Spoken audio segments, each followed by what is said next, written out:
cerita pelataran Musola Al-Mawana. Mari kita dengarkan lagi satu Muzakarah.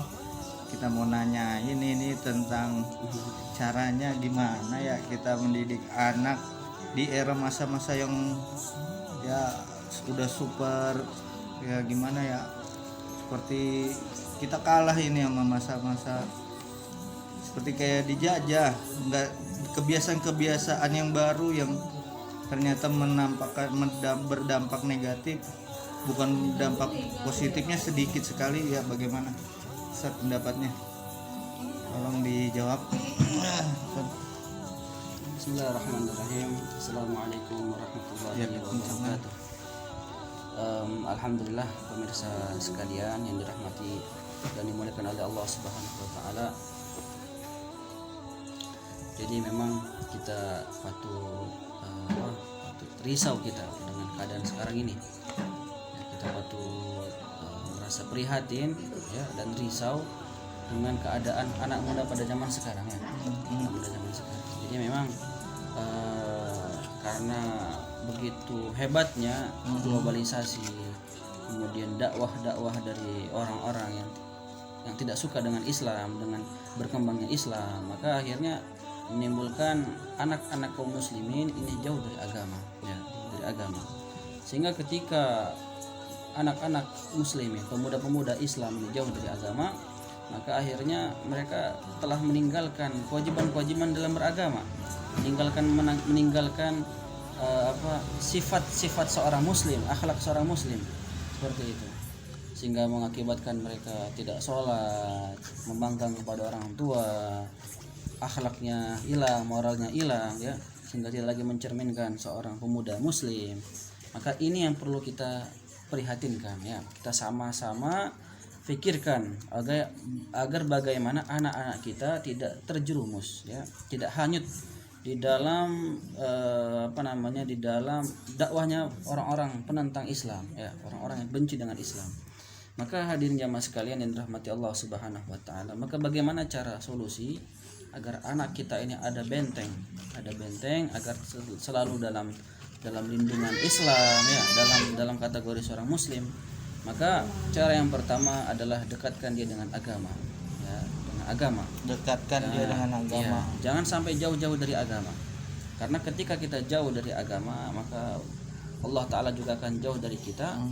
Ketika Allah Ta'ala jauh dari kita, maka Allah Ta'ala akan tidak lagi perhatikan kita. Nah, kalau kita sudah meninggalkan sholat, kemudian tidak patuh dengan orang tua ya, terlalu lama dalam kelalaian, maka akhirnya kita akan jauh dari agama, jauh dari Allah Subhanahu wa taala. Maka cara yang pertama adalah dekatkan diri kepada Allah Subhanahu wa taala dengan agama. Satu saja penyelesaian, apapun itu dengan agama. Menyelesaikan masalah ekonomi, menyelesaikan masalah kesehatan, menyelesaikan seluruh masalah di dunia dengan agama. Cuma itu satu-satunya cara, dengan agama ya. Nah, dengan agama. Maka kalau kita dekat dengan Allah Ta'ala, kita pegang agama kuat-kuat, maka insya Allah Ta'ala akan perbaiki seluruh kehidupan kita ya. Mayyuti'illah wa rasulahu faqad faza fawzan 'azima. Barang siapa yang taat kepada Allah dan Rasulnya, maka sungguh dia telah jaya dengan kejayaan yang besar ya, kejayaan yang besar.